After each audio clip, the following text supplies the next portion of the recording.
pertama lihat Nona langsung suka. Nona salting statue abis buang muka. Sama buka pun senyum tiap hari sampai. Assalamualaikum warahmatullahi wabarakatuh. Sebelumnya perkenalkan, nama saya Abdul Wahab Abdillah dari kelas 2A Ekonomi Syariah FIPIN Bersyah Nuriyati Cirebon. Dan terima kasih kepada dosen pengampu ayat dan hadis Bapak Otong Bustomi. Pada kesempatan kali ini saya akan memaparkan atau menjelaskan tentang distribusi. Ya, distribusi itu singkatnya seperti menyalurkan barang.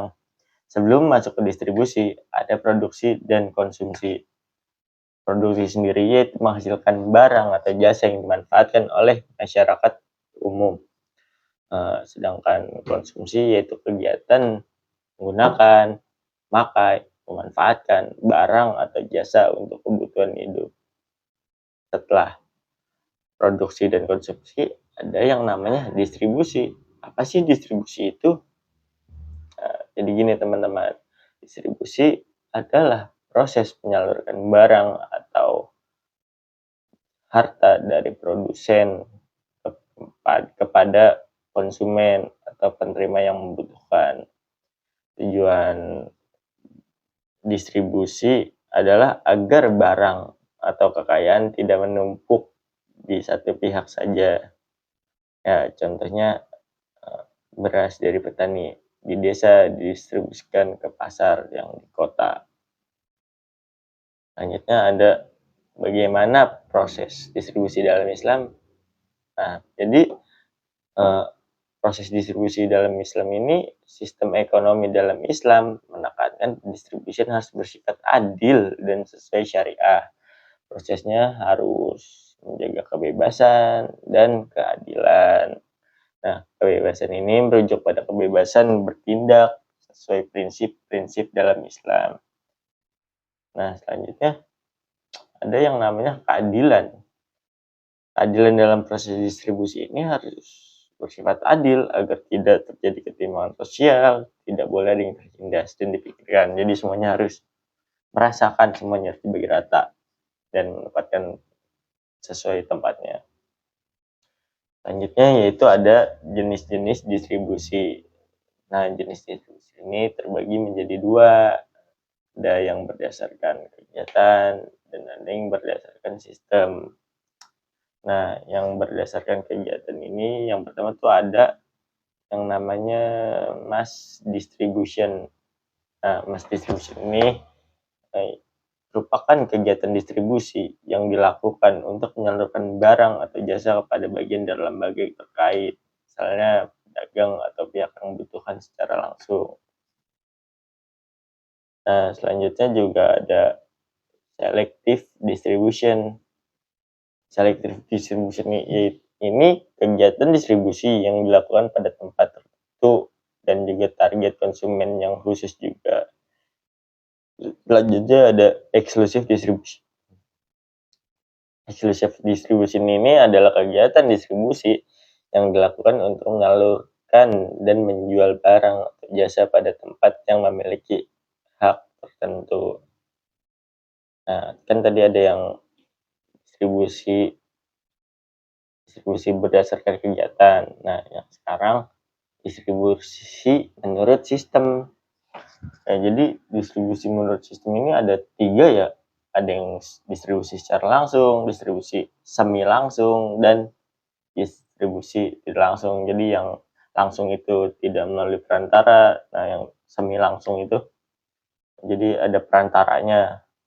Kayak misalnya melalui toko atau warung-warung gitu.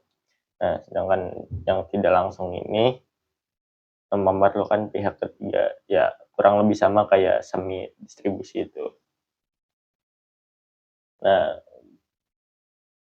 selanjutnya ada apa sih tujuan distribusi dalam Islam itu? Nah, tujuan distribusi dalam Islam itu ada terbagi menjadi 3 ya. Ada yang tujuannya melalui dakwah, ada yang melalui pendidikan, dan ada yang melalui sosial. Nah, yang dakwah sendiri itu mengajak orang Islam agar keyakinannya makin kuat. Contohnya adalah memberi zakat pada mualaf atau orang Islam yang diharapkan kuat keislamannya. Nah, selanjutnya ada tujuan distribusi dalam pendidikan. Nah, dalam pendidikan adalah seperti dalam surat At-Taubah ayat 103. Dalam surat itu bermaksud menjadikan insan yang berakhlak karimah, menjadikan pendidikan terhadap akhlak terpuji, seperti suka memberi dan mengutamakan orang lain. Selain itu, tujuan pendidikan dalam distribusi juga menghindarkan dari akhlak tercela seperti kikir, mementingkan diri sendiri, atau egois lah. Nah, tujuan distribusi bidang selanjutnya ada tujuan distribusi bidang sosial.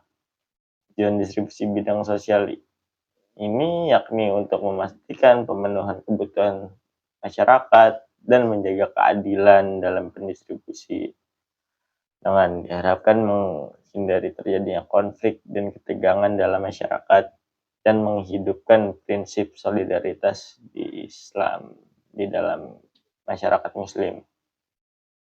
Nah, mengurangi sebab-sebab kebencian dalam masyarakat, di mana akan berdampak pada realisasinya keamanan dan ketentraman masyarakat. Sebagai contoh bahwa distribusi yang tidak adil dalam pemasukan dan kekayaan akan berdampak adanya kelompok dan daerah yang miskin, dan juga bertambahnya tingkat kriminalitas yang berdampak pada ketidaktentraman serta keadilan dalam distribusi. Nah, sedangkan ada tujuan distribusi dalam ekonomi, yakni meningkatkan kekayaan, pengembangan harta, memberdayakan sumber daya manusia agar tidak menganggur dengan terpenuhi kebutuhannya untuk melakukan kegiatan ekonomi. Nah, andil dalam merealisasikan kesejahteraan ekonomi dan meningkatkan kesejahteraan ekonomi, mencapai pemerataan produksi, menyalurkan barang atau jasa dari produsen kepada konsumen, menjamin sampainya barang ke konsumen, meningkatkan nilai barang dan jasa, dan meningkatkan kuantitas dan kualitas barang produksi, serta mengoptimalkan penggunaan sumber daya dalam situasi tertentu. Nah, Islam sendiri mengajarkan distribusi kekayaan lewat berbagai instrumen syariah. Contohnya ada zakat, wakaf, waris, infak atau sedekah, terus ada pajak, upah, dan pinjaman. Jadi itu ada kurang lebih ada 7 ya, ada 7 contohnya. Nah, kurang lebih begitu. Oke, jadi begitulah penjelasan seputar distribusi ekonomi dalam Islam. Semoga dengan penjelasan yang singkat dapat mudah dipahami dan dipraktikkan dengan baik dalam kehidupan sehari-hari.